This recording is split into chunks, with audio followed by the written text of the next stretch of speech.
সিলেট নগরীতে এক ব্যতিক্রমী ও মানবিক আয়োজনের মাধ্যমে ১২৬ জন হতদরিদ্র, এতিম ও অসহায় তরুণ তরুণীর জীবনে নতুন অধ্যায়ের সূচনা হয়েছে। বৃহস্পতিবার নগরীর আমানুল্লাহ কনভেনশন হলে জমকালো আয়োজনে মানবিক সংগঠন সিডস অব ব্লেজিংয়ের উদ্যোগে এবং যুক্তরাজ্য প্রবাসী তরুণদের সংগঠন সিডস অব সাদাকার অর্থায়নে এই গণবিবাহ সম্পন্ন হয়। জাঁকজমকপূর্ণ সাজসজ্জা ও উৎসবের আমেজে আয়োজিত এই বিয়েকে ঘিরে উপস্থিত অনেকেই বলেন, এটি যেন কোনো সম্ভ্রান্ত পরিবারের স্বপ্নময় বিয়ের অনুষ্ঠান।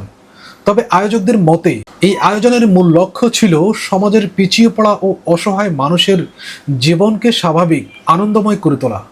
অর্থাভাবে যারা প্রাপ্তবয়স্ক হয়েও বিয়ের সুযোগ পাননি, তাদের জন্যই মানবিক উদ্যোগ হিসাবে এই গণবিবাহের আয়োজন করা হয়।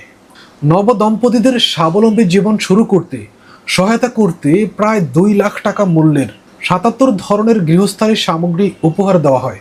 এতিম, দরিদ্র ও অসহায় যাদের অনেকেরই বিয়ের সামর্থ্য ছিল না, অর্থাভাবে যাদের স্বপ্ন থমকে ছিল, সেই ৬৩টি দম্পতির জীবনে এই উদ্যোগের মাধ্যমে নতুন সূচনা হলো। অনুষ্ঠানে বর, কনে, অভিভাবক ও অতিথিদের উপস্থিতিতে আবেগঘন পরিবেশের সৃষ্টি হয়। কারো চোখে আনন্দের অশ্রু, কারো মুখে নীরব কৃতজ্ঞতা। সিডস অব সাদাকার head of organization Mohammad Zainul Abedin জানান, সমাজের পিছিয়ে পড়া মানুষের মুখে হাসি ফোটানো এবং তাদের স্বনির্ভর করে তোলাই তাদের মূল লক্ষ্য। এই গণবিবাহ সেই প্রচেষ্টারই একটি সফল উদাহরণ। আয়োজকদের একজন ডাক্তার ওরাকাতুল জান্নাত বলেন, এই ধরনের উদ্যোগ শুধু একটি বিয়ের আয়োজন নয়, বরং নতুন জীবনের প্রতি আত্মবিশ্বাস ও আশার আলো জাগিয়ে তোলে।